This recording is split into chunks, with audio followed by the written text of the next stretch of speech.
Olá, gente. Eu sou Vinícius Jacques, sou professor do IFSC, Instituto Federal de Santa Catarina, e faço doutorado no programa de pós-graduação em Educação Científica e Tecnológica pela UFSC, sob orientação do professor Henrique César da Silva. Trabalho que a gente trouxe então para as Jornadas Internacionais desse ano, intitulado Aventuras no Coração do Átomo, o bom quadrinho da EBAL a serviço do Átomos para a Paz. Então, esse objeto de análise, essa revista em quadrinhos, ela faz parte, então, de um movimento mais amplo, que é a pesquisa de doutoramento. Num primeiro momento, a gente tentou entender como é que se deu a entrada das ciências nas histórias em quadrinhos. Desse movimento maior, a gente faz uma análise aprofundada de duas histórias em quadrinhos, uma delas intitulada Doug Wood Consegue Sentir o Átomo. Inclusive, essa HQ ela foi apresentada, a análise dela, nas Cyberjornadas do ano passado. Tá? Saiu um artigo agora publicado também em relação à análise desse artefato. E o que a gente traz para esse evento, então, né? A história chamada Aventuras no Coração do Átomo, publicado na revista Ciência em Quadrinhos, uma revista da EBAL. O que torna essa revista especial, o que nos chama a atenção, de certa forma até justificando a sua escolha entre outros artefatos. Bom, a gente está interessado em olhar como é que se dá a comunicação de HQs que vão falar de energia nuclear no pós-segunda guerra, sobretudo na década de 50. Tá? Ela é publicada, então, aqui no Brasil, nessa revista chamada Ciência em Quadrinhos, que é uma revista que vai comunicar noções de ciências na década de 50. Ela é da EBAL, do Aizen, ela circulava pelas falas do próprio Adolf na mídia, como um bom exemplo de HQ educativa, ao lado da Edição Maravilhosa, da Série Sagrada. Bom, ela vai falar de átomo, de energia nuclear, pós-Segunda Guerra Mundial, depois de Hiroshima e Nagasaki, num contexto de Guerra Fria, não é o auge da Guerra Fria, mas na década de 50 já começa a se intensificar bastante. Ela circula no Brasil num contexto de... A década de 50 talvez seja o auge da perseguição às histórias em quadrinhos no Brasil, com tentativas inclusive de censura. A EBAL tem como um dos seus sócios fundadores um militar, um político muito influente, João Alberto Lins de Barros, interventor em São Paulo, um dos braços direitos do governo Vargas, foi ministro. O Eisen começa sua aventura com os quadrinhos no jornal A Nação do João Alberto. O João Alberto é um dos sócios da EBAL, ele e seu filho, depois ele sai dessa sociedade. A figura do João Alberto ela é bem interessante porque ele é o primeiro presidente do CBPF, Centro Brasileiro de Pesquisas Físicas, uma agência que é criada justamente para fomentar demandas, formação de cientistas, de físicos, sobretudo ao novo cenário pós-Segunda Guerra, sobretudo a questão envolvendo a energia nuclear. O Brasil passa, então, a ter um grande interesse na tecnologia nuclear pós-Segunda Guerra. O Brasil, antes mesmo de Hiroshima e Nagasaki, já tinha acordo com os Estados Unidos mandando minérios radioativos, na época sem saber muito bem para quê, né? A década de 50 é caracterizada, então, por várias denúncias em relação a irregularidades de acordos atômicos, a exportação das nossas areias monazíticas, Espírito Santo, Rio de Janeiro, Bahia, favorecendo os Estados Unidos. Essa HQ circula no Brasil em 56, inicialmente, e em 56, no mesmo ano, dá início à instauração de uma CPI justamente para apurar denúncias na irregularidade dessas exportações. Então a HQ está circulando nesse contexto aqui no Brasil. Tá? E a pergunta que a gente traz para vocês, que a gente tenta responder, é quais atores, agências produziram Aventuras no Coração do Átomo, essa HQ da Ebal, em 1956. Essa pergunta pode parecer inocente, mas é que a HQ, a gente tem a versão impressa dela, ela não tem crédito de roteiro, de arte. Tá? E o que nos chamou a atenção, nossa primeira leitura em relação a essa HQ, aqui a HQ vai contar a história de dois irmãos que estão visitando uma exposição de energia atômica, então a narrativa ela se dá à medida que eles vão interagindo com determinados cenários dessa exposição. A década de 50 é marcada por grandes exposições atômicas que ocorreram pelo mundo. Tá? Mas o que nos chama a atenção é que em determinado momento, aqui esses quadros não estão em sequência, tá? Mas aqui esse terceiro quadro aqui dessa página do meio, quando vai falar da dificuldade de enriquecer urânio, porque o urânio que a gente encontra na natureza, o abundante, ele não é facilmente cindível, quebrável. Então tem que ser um urânio enriquecido, esse é muito raro. E o processo de enriquecimento foi um dos grandes desafios, né, para construir as primeiras bombas atômicas. E a HQ vai falar, não fala de bomba atômica, isso é limpado da HQ, depois eu falo mais, mas vai falar justamente do grande esforço dos Estados Unidos, né, a parceria, indústria militar e cientistas, e fala da participação da GE. Então chama a atenção citar especificamente uma das empresas. Claro, a GE foi uma das empreiteiras corporativas do Projeto Manhattan. Aí depois também fala de um dos espaços em que ocorreu enriquecimento de urânio, né? E isso era administrado, controlado pela General Electric. Em outros quadros vai falar justamente do cuidado com a segurança do trabalhador, vai falar aqui do submarino atômico, que ele é lançado ao mar, então ele entra em operação em 55, é o Nautilus, né? É o submarino que foi a GE que construiu. Então parecia uma espécie de Marte da GE HQ, disfarçado, mas um Marte. Então, a pergunta que a gente fez foi, será que a GE, a General Electric, conglomerado de empresas que atuam em vários segmentos, sobretudo no segmento energético, será que a GE produziu quadrinhos? E aí, quando a gente vai estudar o contexto, a gente percebe que a GE sim produziu quadrinhos, especificamente em relação à temática atômica, um HQ de 55 chamado Inside the Atom e uma versão anterior de 48, Adventures Inside the Atom. Então a GE produziu quadrinhos sim, e essa HQ aqui de 55 é ela que vai ser adaptada pela Ebal e se transforma em Aventuras no Coração do Átomo. 55, chega no Brasil, já circula no Brasil em 56, eu coloco que é uma versão adaptada, até pela expertise da Ebal, do Aizen, diria até que é uma HQ melhorada, parte dos textos verbais de recordatório se transforma em balões de fala, tem as inserções de alguns quadros, mas essencialmente a narrativa é basicamente a mesma. Tá? E aí tentando ampliar, então, ok, então parece que a nossa pergunta está respondida. Quem produziu a HQ foi a GE, né? A GE tem duas HQs, uma delas é adaptada. Tentando ir um pouco além disso, se existiram outros produtores nessa HQ, a gente então entrou em contato com a coordenação do Museum of Innovation and Science, que é um museu que reúne vários artefatos da General Electric, da GE.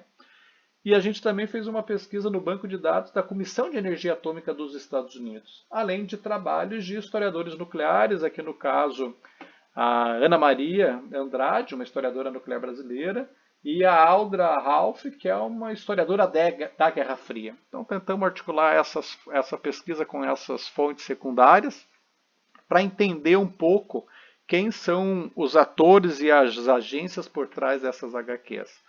Quando a gente olha as duas HQs da General Electric, Aqui, diferente da EBAL, que não tem crédito, a gente tem, que ela é produzida pela General Electric, está aqui na capa. Então, aqui a General Comics é uma empresa pequena produtora de quadrinhos, o copyright está da General Comics também, ao longo da HQ. E a Inside Atom, de 55, o copyright é outra empresa de quadrinhos pequena, a Picture Media. Ok. Quando a gente vai tratar os materiais que o museu nos mandou, então o museu nos mandou artigos de revistas que eles selecionaram, um deles, uma matéria da GE de 53, vai colocar que quando a HQ foi planejada, os cientistas da GE forneceram o material e os escritores até foram chamar a Comissão de Energia Atômica.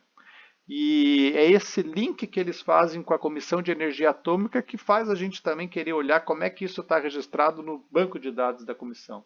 Quando a gente olha os registros da Comissão de Energia Atômica dos Estados Unidos, a HQ de 48 tem como criação a própria Comissão de Energia Atômica. Então parece que não é simplesmente uma consulta, né? Eles aparecem como os criadores. Quando a gente olha como está registrado a HQ de 55, aqui sim tem algo que intriga bastante, que a criação é da Agência de Informação dos Estados Unidos. Aqui a gente está traduzindo, mas é a USIA. E essa agência, a Audra Ralph, ela coloca, essa historiadora da Guerra Fria, que é uma agência de propaganda que foi criada em 53 e é uma agência fundamental para promover discursos de ciência, mas não de uma forma inocente, ingênua, mas dentro de uma estratégia de diplomacia cultural. Ela fala que essa estratégia é boa parte secreta, ela chama isso de uma guerra psicológica dos Estados Unidos como uma das armas, então, para encarar, né, o cenário da Guerra Fria. E a Audra coloca que justamente isso se dava através de propagandas nem sempre abertas, mas propagandas encobertas do governo dos Estados Unidos. Isso, de certa forma, pode justificar os não créditos dados à própria USE, a Agência de Informação, e à Comissão de Energia Atômica, mas o quadrinho circular vinculado à GE e a empresas de quadrinhos especificamente. Tá? Quando a gente olha os arquivos da GE, eles colocam que agora, então, a GE cede direitos de reprodução a qualquer editor estrangeiro de boa reputação. O Eisen, acredito que possa ser considerado um editor estrangeiro de boa reputação, muito atento ao que circulava, sobretudo nos Estados Unidos. E aí tem a participação da Unesco também. A GE vai falar que ela cedeu, então concede direitos de reprodução sem custo para publicação no exterior por meio da Agência de Informação e a Organização das Nações Unidas. A Unesco, a gente achou matérias nos jornais da Unesco que citava esses quadrinhos como justamente bons quadrinhos educativos, diferente da boa maioria. Tá? 53 a GE fala que está fazendo negociação para a HQ circular no Brasil. Tá? Isso se efetiva, a HQ, essa e outras da EGE circulam na EBAL. Tá? Só que essa HQ de 55, a gente entende que ela é adaptada pelo programa Átomos para a Paz, ela vai limpar a bomba atômica, ela vai limpar qualquer associação maléfica da energia nuclear e vai vender um átomo pacífico, as aplicações pacíficas, que em essência é o que o programa Átomos para a Paz faz. E a USE ela vai ser central, na verdade, na distribuição dessa HQ adaptada. Para vocês terem ideia, a Agência de Informação dos Estados Unidos, a partir de 54, traduz essa HQ para 34 idiomas e, junto com a Unesco, distribui em diferentes países. Então a gente tem que essa HQ ela é adaptada, tá? Da HQ de 55, mas ela é um dos instrumentos utilizados pelo programa Átomo para a Paz. A historiadora da Guerra Fria, Audra Ralph, sinaliza na mesma direção. Um programa da política norte-americana, mas que surge para vender um átomo pacífico. O Brasil vai entrar nesse acordo em 55. Muita gente vai falar que isso vai decretar qualquer tentativa de autonomia do programa nuclear brasileiro, mas é um programa que surge como mudança da Guerra Fria depois que os Estados Unidos perdem a supremacia nuclear para a União Soviética, que passa também a deter a tecnologia nuclear, passa já a ter domínio inclusive da bomba de hidrogênio, Mas tem uma questão também que é a energia nuclear como motor econômico dos Estados Unidos pós-Segunda Guerra, né? Bom, então a HQ é um dos instrumentos que vai promover, vai propagandear o programa Átomos para a Paz pelo Mundo. Circula no Brasil como um bom exemplo de quadrinho Pelebal. Aqui as nossas referências. Muito obrigado. Olá, eu me chamo Matheus Polito Monteiro, sou estudante de História pela Unesp Campus Franca e orientando da professora doutora Valéria dos Santos Guimarães. Esse é meu projeto de TCC, trabalho de conclusão de curso, porém ele pretende também ser um projeto para mestrado, que eu pretendo prestar futuramente. O título é da perseguição ao plágio, os quadrinhos de horror da editora La Selva, na década de 50, como referência para os quadrinhos nacionais.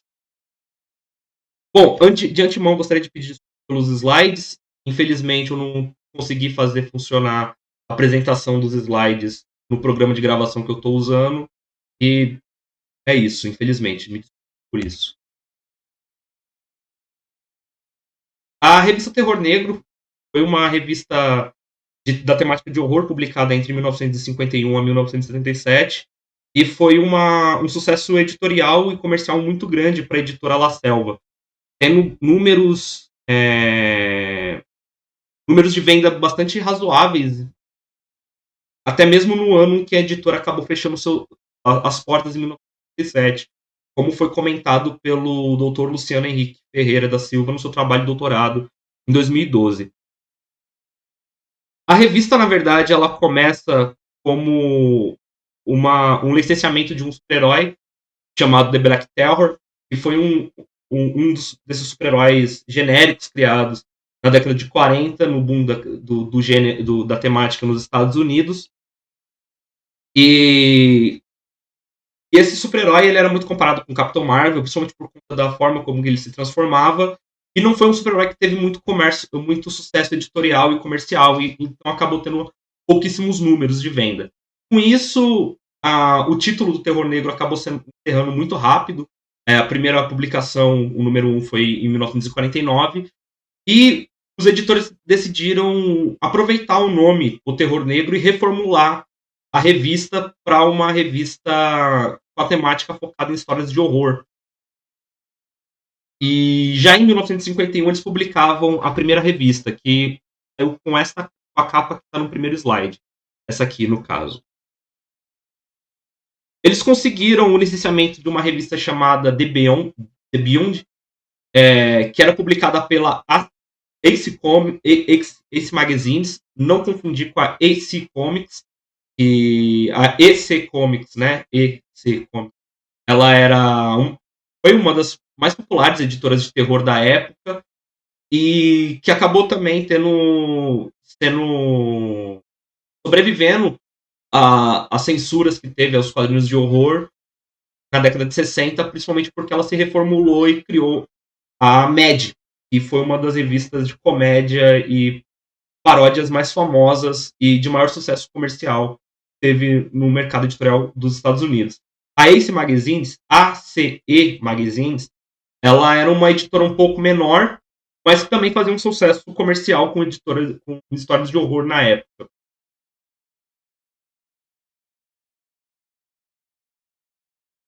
Bom, dando um passo para trás,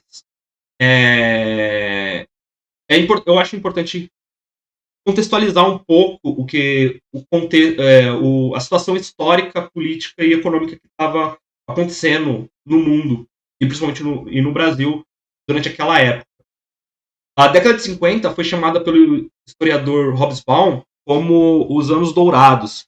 Foi um período de grande crescimento econômico após a Segunda Guerra Mundial e que, nos Estados Unidos principalmente, teve uma grande sensação de melhoramento de vida, de industrialização. Baixou-se muito os casos de desemprego e tornava muito distante a memória da crise da década de 30.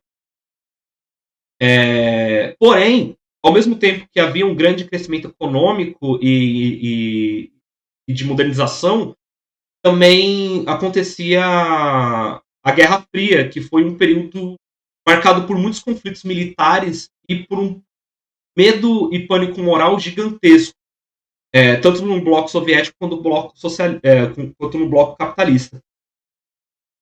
E isso custou, como também lembra o historiador Hobsbawm, os nervos de muita gente das gerações que viveram essa época. Porque havia-se uma sensação de que a qualquer momento ia estourar uma última guerra, uma terceira guerra mundial, e o mundo ia se acabar. Não é à toa que nessa época, principalmente na década de 60, depois isso vai ser ressuscitado com mais força na década de 80, há muitos trabalhos de quadrinhos, filmes e literatura mesmo sobre o fim do mundo, sobre temas pós-apocalípticos. Bom, os países queriam expandir suas influências no mapa e assim os Estados Unidos também exerceram uma influência muito grande sobre os países nas Américas, principalmente no Brasil, na América Latina e no Brasil. E o Brasil, nesse contexto, ele acabava de sair da ditadura do Estado Novo, de Getúlio Vargas, que acabava com o final da Segunda Guerra Mundial, e instaurava e estava vivendo os seus novos anos democráticos, os primeiros anos democráticos. Porém, logo no começo da década de 50, Getúlio, o antigo ditador do país, acaba sendo eleito democraticamente para prefeito do país.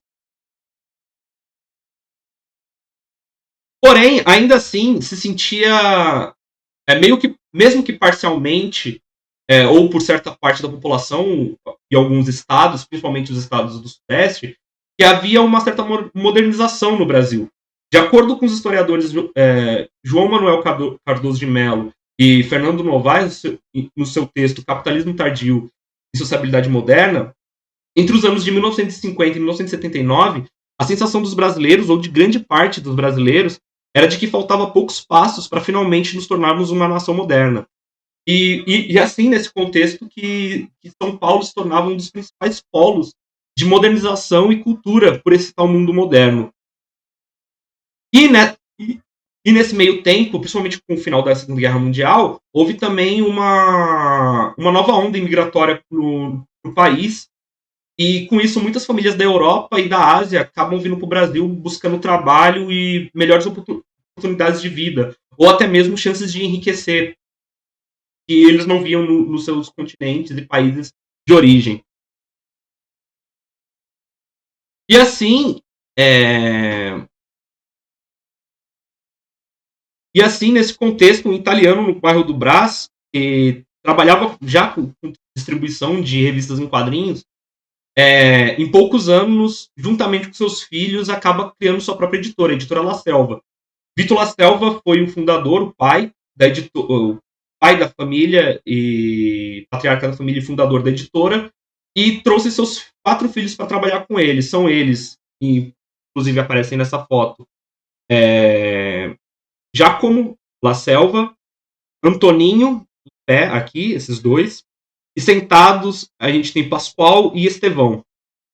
Eles eram responsáveis principalmente por questões editoriais e distribuição e por toda a parte burocrática e de administração da editora.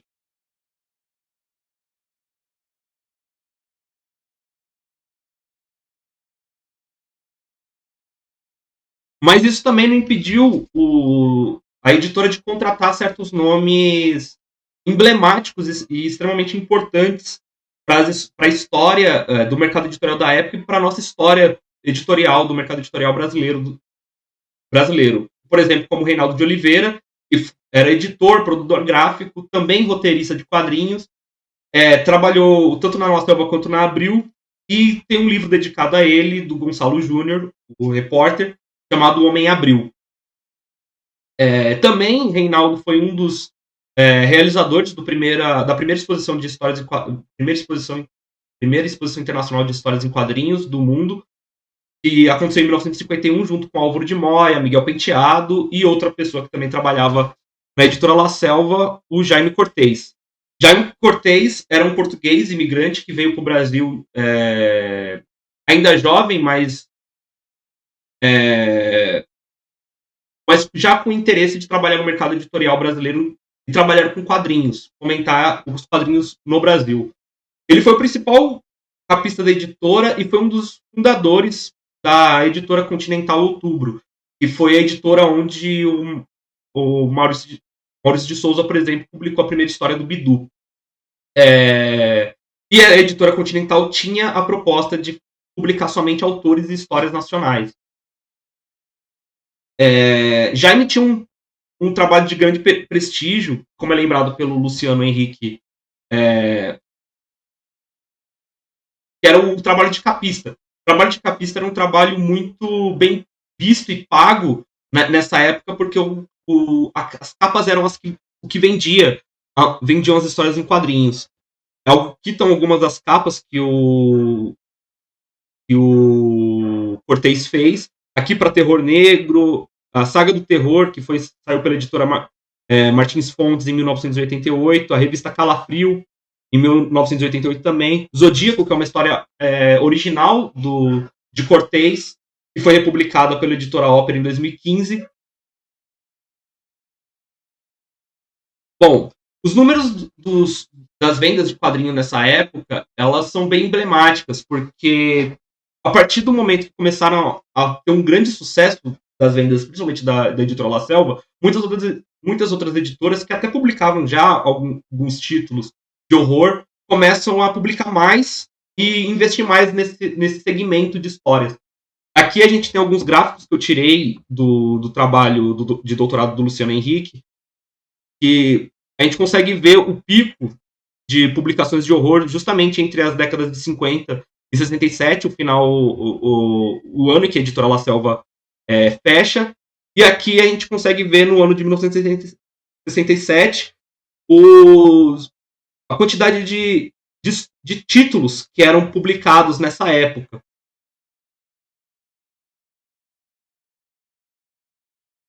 E as editoras que publicavam, né?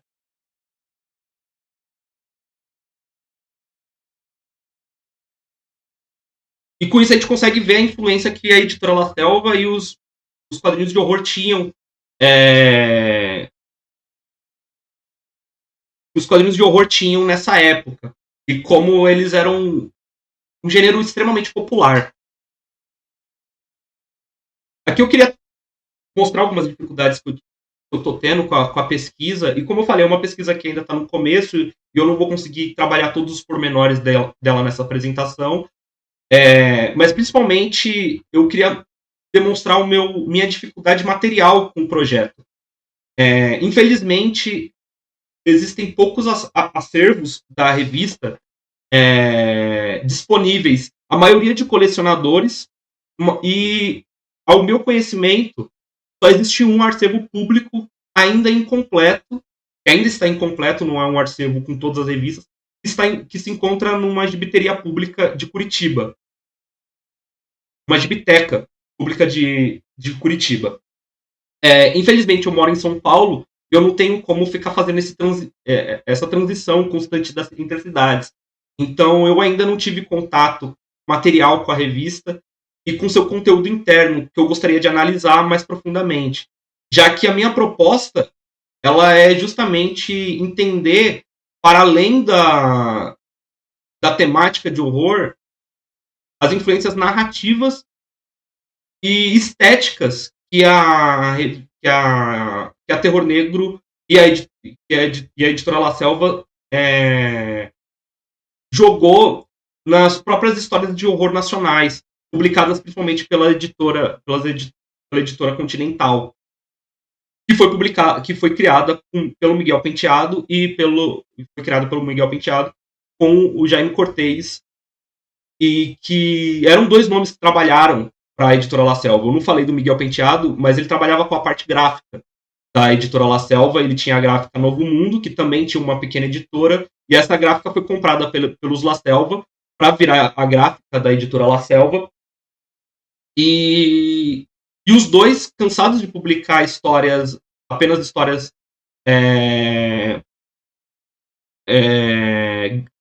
importadas queriam publicar suas próprias histórias e histórias nacionais. Então eles criam essa editora com essa proposta. Aqui estão algumas das capas de alguns dos títulos da editora Continental, que depois foi rebatizada de Outubro.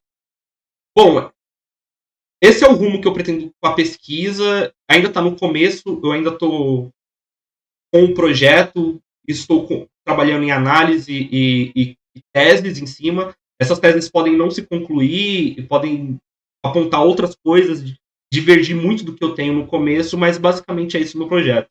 Espero que tenham gostado e é isso. Muito obrigado.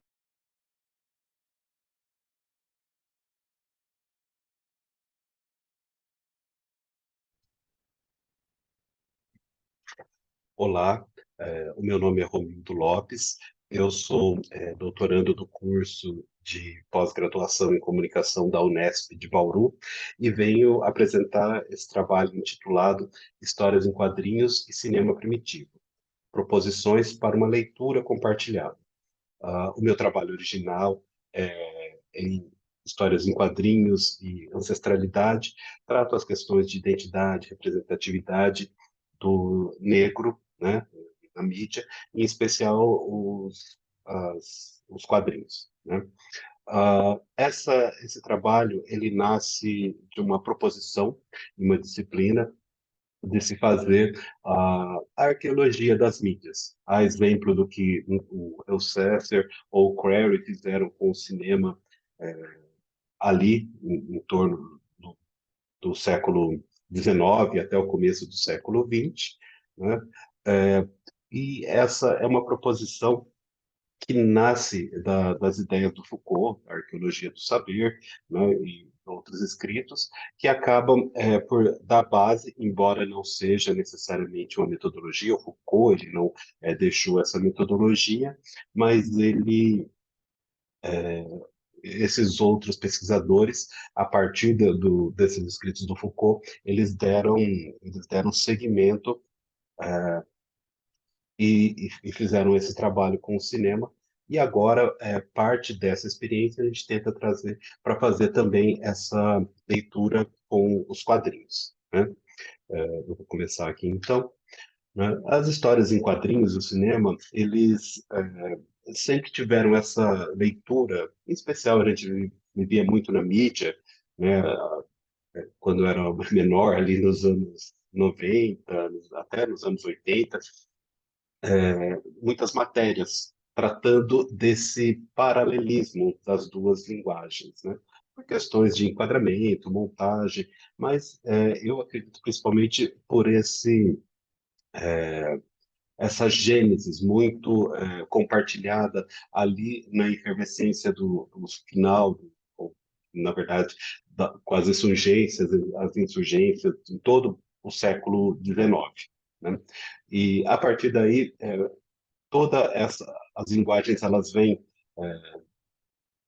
gerando influência umas sobre as outras, né? O caso do quadrinhos e o cinema, isso aconteceu bastante. Então, de certa maneira, autorizava, né, esses críticos ou mesmo jornalistas a fazerem essa leitura, né?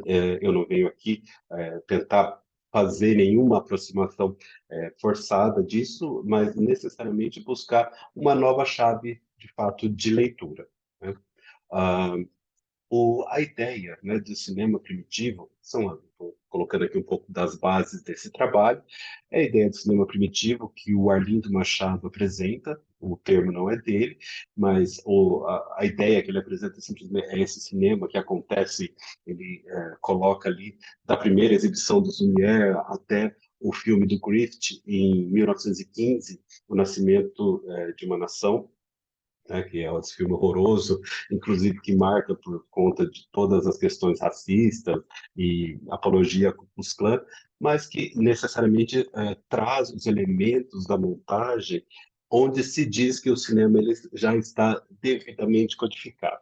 Anteriormente a isso, esse período que a gente pode marcar aí de 1895 até 1915, ele passa por diversas experiências, na verdade, né? Onde ele a- as tomadas elas eram muito herdavam muito da linguagem do que era o teatro, na verdade, né? Que é a posição de câmera, a tela sendo mostrada como se fosse o teatro italiano, né? O enquadramento, o distanciamento, né?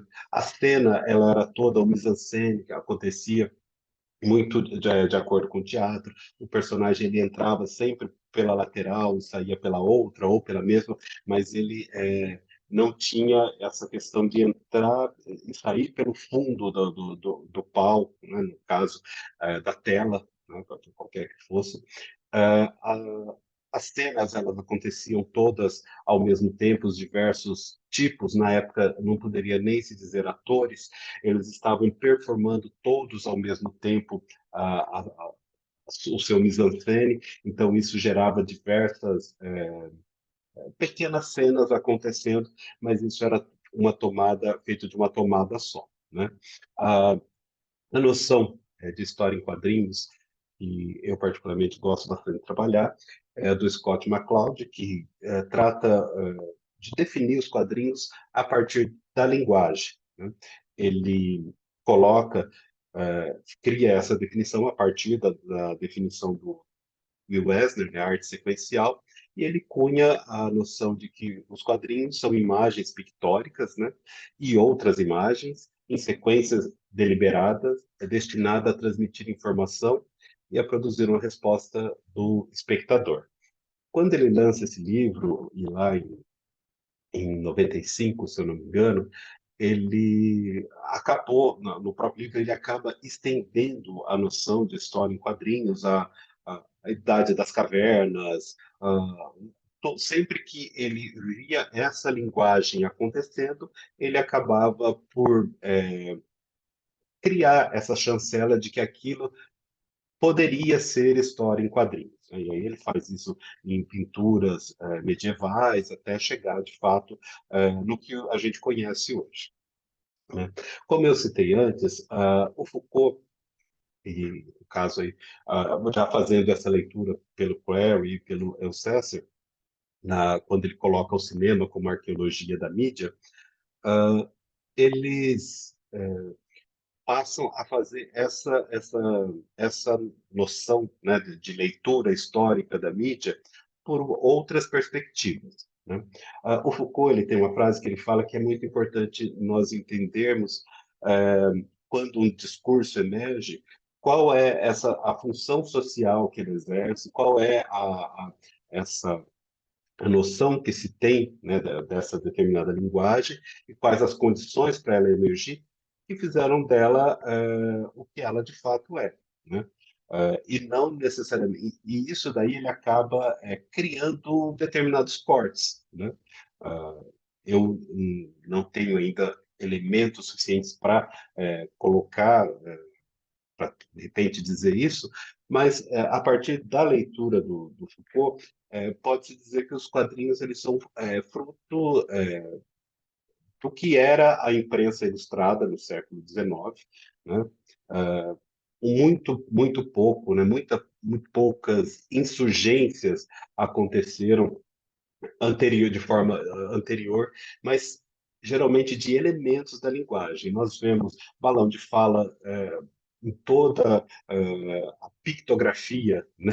Não só do Ocidente, como em civilizações pré-colombianas aqui na América, representações gráficas de balão de fala, linhas de movimento, imagens contadas de forma sequencial, né? Como, por exemplo, tem uma pintura que ilustra o Inferno de Dante, onde mostra Dante caminhando por toda uma cena, e só que, pela definição do Foucault, isso não seria necessariamente história em quadrinhos, porque ela não responde à função social que as histórias em quadrinhos passam a responder no momento em que elas reúnem todos esses elementos, essas diversas insurgências, né, e passa a se comportar como uma linguagem mais uniforme, né? Nós vimos dessas insurgências já mais elaboradas, com o Toffer, 1830,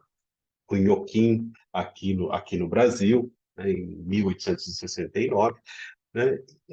Isso daí, só que são experiências que elas surgem e aí elas desaparecem, e aí depois elas retornam, elas estão ressignificadas, até que isso daí ganha um determinado corpo e, de fato, nós temos a linguagem que nós conhecemos hoje.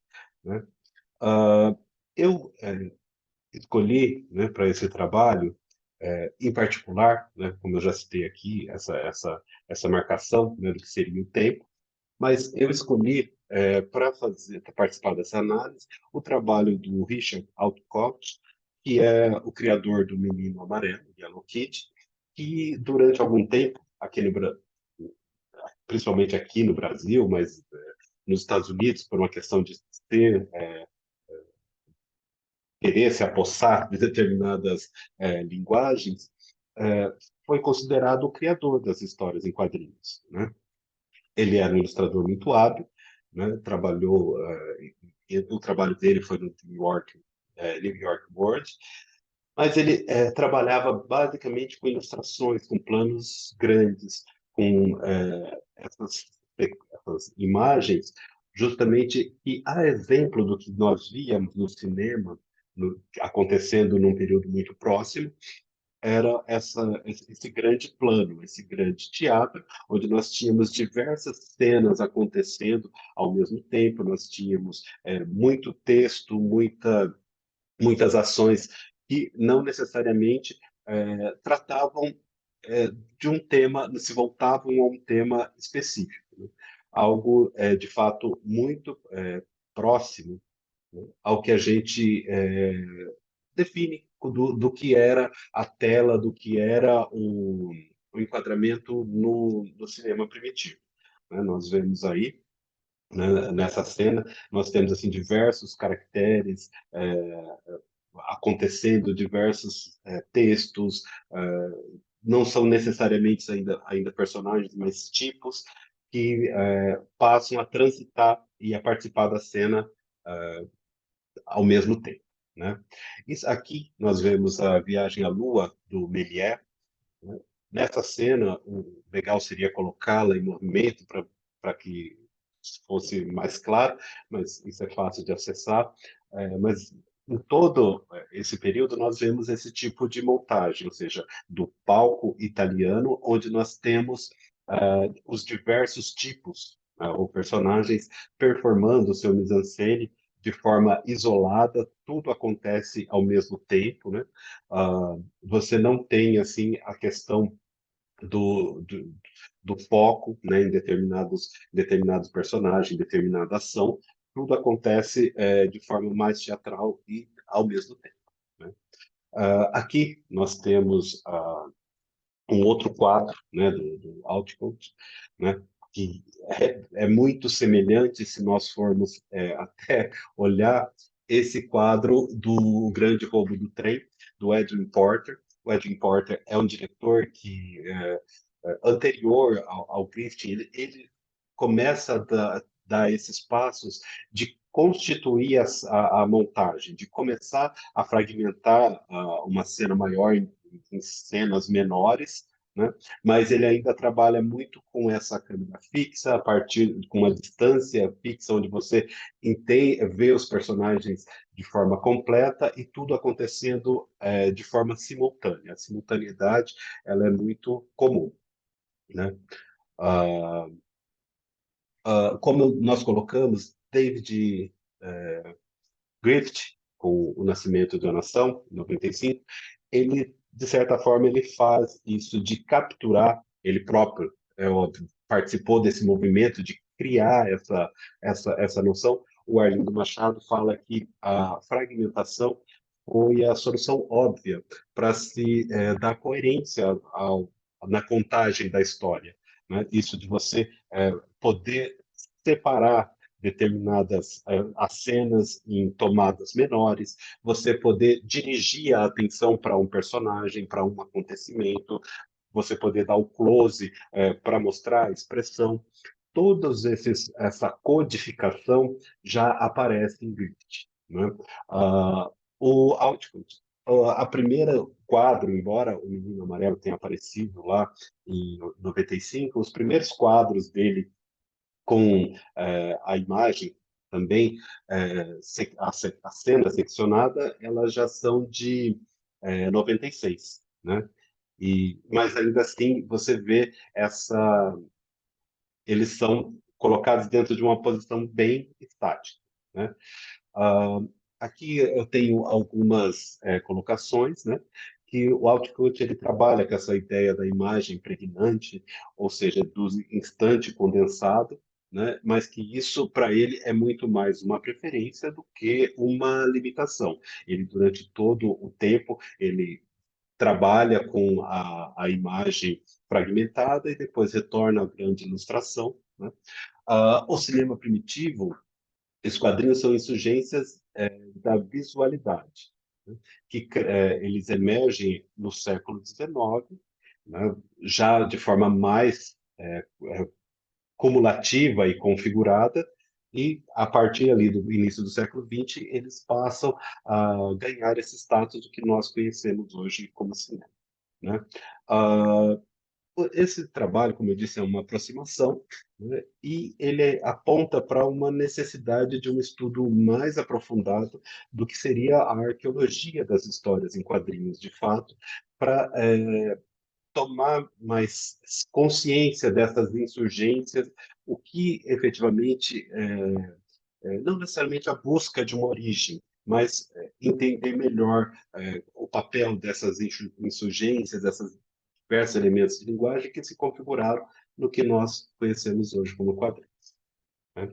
Ah, eu gostaria de terminar por aqui, por conta do tempo. Muito obrigado.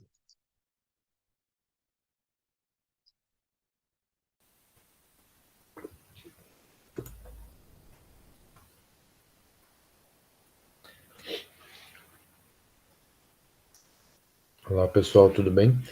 Meu nome é Diogo Valmor Pereira, eu sou doutorando em Sociologia pela Universidade Estadual de Campinas. Atualmente eu tenho pesquisado a relação entre quadrinhos nacionais e o movimento social negro, onde eu estou tentando entender como que o movimento social negro usa os quadrinhos como para pautar pautas importantes para eles, como obrigatoriedade do ensino história da África, questão de representatividade, questão de memória, questão de, de diálogo aberto à sociedade, de questões de genocídio e tudo mais, né? E paralelo a essa pesquisa de doutorado, surgiu um pouco essa ideia de tentar relacionar os quadrinhos nacionais, né, com o pensamento social brasileiro, onde surgiu a proposta de comunicação para jornadas, que eu vou apresentar para vocês hoje aqui, que chama Pensamento Social Brasileiro e os Quadrinhos Nacionais. E aí, de acordo com as instruções da comissão, eu dividi em 5 tópicos, né? Falar um pouco do objetivo, do objeto, do objetivo, da teoria, da análise e dar umas considerações finais. Então, o objeto, né? O objeto é a relação entre quadrinhos nacionais e a construção de um campo científico. Ou seja, eu não estou tentando entender o que são quadrinhos nacionais ou o que é a construção de um campo científico, isoladamente cada um, né? Estou tentando entender essa relação entre essas duas coisas, entre os quadrinhos nacionais e como eles podem ajudar na construção ou ampliação de um campo científico. E aí, essa questão de um campo científico, a gente pode falar sobre pedagogia, a gente pode falar sobre história, a gente pode falar sobre física, matemática, né? Que a gente vê muito isso, né? Como se usa os quadrinhos nacionais, como que usa os quadrinhos no ensino, na escola, tudo mais, né? Aqui no caso, eu estou tentando entender como que os quadrinhos podem ser utilizados dentro do pensamento social brasileiro. Esse campo científico, estou delimitando aqui, é o pensamento social brasileiro. E o que nos leva ao segundo tópico, que é o objetivo, né? O objetivo, então, é propor que os quadrinhos nacionais possam ser considerados como informantes do pensamento social brasileiro. O pensamento social brasileiro é esse campo, né, da ciência, um campo das ciências sociais, né, que tenta ser, tenta não, né, ele tem um caráter muito interdisciplinar. Então, o pensamento social brasileiro, ele vai dialogar com as ciências sociais, ele vai dialogar com a antropologia, com a sociologia, com a política, ele vai dialogar com a galera da crítica literária, ele vai dialogar com o cinema, tá? Então, uma pessoa que quer estudar o século XIX através da literatura pode buscar na teoria machadiana fontes, né, fontes de informação sobre a teoria daquele período, que pode envolver a questão à crítica à escravidão, uma crítica à burguesia, uma crítica ao clientelismo, né, uma crítica à sociedade daquele período, né. Então, o pensamento social brasileiro vê a teoria machadiana, né, a literatura machadiana, como um reflexo daquele período, e esse reflexo como uma forma de observar determinados períodos históricos e os conflitos históricos desse período, né. O que eu estou propondo é que os quadrinhos possam também cumprir essa função também de serem informantes da sociedade brasileira, de determinados períodos históricos, né. A gente tem uma produção vasta aí de 150 anos, né, ou se a gente for pegar alguns marcos temporais, de mais de 150 anos de produção de quadrinhos, né? E aí esses quadrinhos têm muito a dizer sobre o período, né, que foram criados, sobre os seus autores. Então, o objeto, né, o objetivo dessa comunicação é fazer um manifesto aqui em defesa dos quadrinhos como bons informantes da sociedade brasileira para o pensamento social brasileiro, né?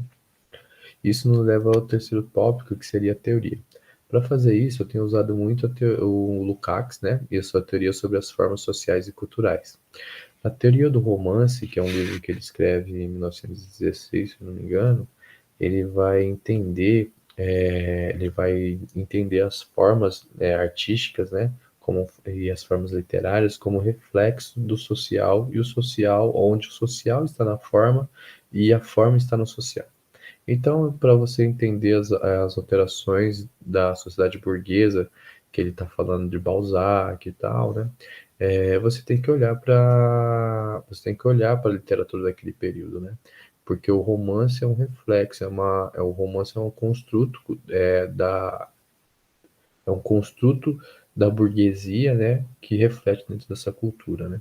Então ele vai falar que para entender as alterações sociais desse período, a gente pode utilizar, lançar a mão da teoria da literatura, do romance, como uma forma de expressão dos conflitos sociais desse período, das transformações que a burguesia está passando nesse período. Uma outra autora que vai ser muito importante para mim nessa comunicação é de Rugai Bastos, né, que é uma autora do pensamento social brasileiro, muito relevante, que ela fala sobre a potencialidade que o pensamento social brasileiro tem de perceber nos meios culturais, nas transformações, e anteceder alguns debates. Debates esses que envolvem identidade, debates esses que envolvem representatividade, que envolvem conflitos sociais. Então, ela tem sido muito importante para mim nesse sentido, né, de entender a potencialidade que tem no pensamento social brasileiro. Um outro ator que tem sido muito importante para mim é Stuart Hall e o seu debate sobre a centralidade da cultura, aonde ele vai entender a cultura como um grande campo de luta, né? E a cultura como esse campo aberto de luta, onde existe hegemonia, mas também existe contra-hegemonia. E a contra-hegemonia ele está entendendo aqui como essa significação e ressignificação, né? Signo e significado. E ele está falando de contra-hegemonia, está dialogando ali com o Gramsci também, né? Então ele vai ser muito importante para mim nesse sentido, para entender os quadrinhos como uma ferramenta desse campo em aberto, que pode ser usado reforçando a hegemonia, mas também como uma contra-hegemonia. Então, é um pouco dessa dialética que eu estou tentando trabalhar, né? Um outro autor que tem sido muito importante também para mim, tanto no doutorado quanto nessa comunicação, é o professor Nobu Shinen, né? E seu estudo sobre como são retratados e analisado o contexto sociocultural que envolve a criação de personagens negros, né? Então, ele vai ser muito importante nesse sentido, para a gente a sua pesquisa, né, que envolve um grande inventário sobre personagens negros e essas alterações de representatividade, como era representado ou não alguns personagens, essas alterações vão ser muito importantes para a análise de caso que eu vou trazer daqui a pouco aqui para vocês, tá bom? Que é agora, na verdade. Então, por exemplo, um exemplo, eu estudo de caso sobre a questão racial. Como que os quadrinhos nacionais podem ajudar a pensar, através do pensamento social brasileiro, a questão racial? Em 2018, foi lançada a primeira edição da revista Banda. 2018? Acho que é 2018. Da revista Banda. Na revista foi perguntado para 10 autores negros, para 10 autores, né, de quadrinhos nacionais, um clássico, que eles, um quadrinho nacional que eles consideravam um clássico e um que poderia ser considerado futuramente um clássico. E aí, nesses futuros clássicos, surgiram nomes como Angola Janga, do Marcelo da Salete, Cumbi, também do Marcelo da Salete, Carolina, que é uma biografia dela, né, do João Pinheiro, Tugstênio, também, do Quintanilha, surgiu, e As Aventuras de Joaquim. Desses 10 quadrinistas, né, homens e mulheres, esses nomes apareceram pelo menos em 6 ou 7, como futuros clássicos, né? E aí eu fiquei pensando em como que existe uma lacuna, né, temporal de 150 anos entre Joaquim, né, As Aventuras de Joaquim, né, do Angelo Agostini, e de Salete, né? E o que essa lacuna de 150 anos tem a dizer sobre a questão racial brasileira, né? Então, eu fiquei pensando em que preencher essa lacuna pode ampliar a noção de pensamento social brasileiro, né? Trazendo novas interpretações sobre a questão racial. Então, tipo, um exemplo de como que os quadrinhos podem ajudar a ampliar a noção de pensamento social brasileiro talvez preencher essa lacuna de 150 anos que o professor Nobu ele já fez em algum sentido, né? Mas aqui dentro do pensamento social brasileiro, né? Usando seus referenciais teóricos e tudo mais, né? Então essa é uma ideia de um estudo de caso, mas aí a gente poderia pensar nisso também para questões de gênero, para questões de classe, entendeu? Para outras questões que podem ser também utilizadas dentro dos quadrinhos nacionais. E algumas considerações finais, né? Os quadrinhos, né? Eu considero os quadrinhos como ótimos informantes sobre o Brasil, por serem um bem cultural de grande circulação, de ampla, de alta qualidade, né? Os quadrinhos nacionais são fenomenais, autores fenomenais, a gente pode citar vários aqui. Estou falando aqui para especialistas praticamente, né? Que estão aqui na jornada, mas tipo, os quadrinhos nacionais são excelentes, são de alta qualidade, conhecidos fora do Brasil, né? E aí, tipo, não, e aí uma outra coisa também que a gente poderia pensar é não fazer uma distinção entre quadrinhos retratistas ou alegóricos. O que eu estou chamando de quadrinhos retratistas, né? Esses quadrinhos que tendem a retratar o Brasil de forma como ele é, né? Por exemplo, os trabalhos da Salete e tudo mais. Ou os alegóricos, né? Que são esses quadrinhos que pensam as questões sociais de formas mais alegóricas, né? Acho que o pensamento social brasileiro ele pode beber nesses dois tipos de quadrinhos, né? Os retratistas e os alegóricos. Ambos têm muita coisa ali para dizer. Por exemplo, um quadrinho retratista que é super relevante é o próprio Angola Janga do Marcelo de Salete, né? Que demorou 10 anos para fazer e tipo tem bibliografia dentro dos quadrinhos, tem de onde ele tirou documentação tal. Isso pode ser muito rico para o pensamento social brasileiro. Um outro quadrinho alegórico que eu teria como exemplo aqui é o Eles Estão Por Aí, né? Que tenta trazer questões sobre religião tal, e de formas bem alegóricas que podem ser importantes para a gente analisar e ampliar essa noção de pensamento social brasileiro que eu tô trazendo aqui. Uma última consideração é que trazendo os quadrinhos, né, nacionais para o pensamento social é uma forma de legitimar os quadrinhos, mas acima de tudo, uma forma de legitimar o pensamento social brasileiro que tem como caráter interdisciplinar e e beber mais nessa outra fonte dos quadrinhos nacionais pode ser muito relevante para o pensamento brasileiro e legitimar ainda mais o pensamento brasileiro e legitimar no sentido de popularizar mesmo, né? Porque às vezes a galera vai ler alguma teoria do pensamento brasileiro e fica muito essa teoria de um antiquário pegar folhetim e ter fontes muito antigas, né? E aí isso pode ser uma forma de modernizar, ampliar essa noção de pensamento brasileiro e dialogar, né? Ampliar com um público mais amplo sobre o próprio pensamento brasileiro e os nossos próprios conflitos sociais. Eu espero que vocês tenham gostado, talvez tenha ficado um pouco corrido e tal, mas é isso. Muito obrigado e muito obrigado pela apresentação e tudo de bom.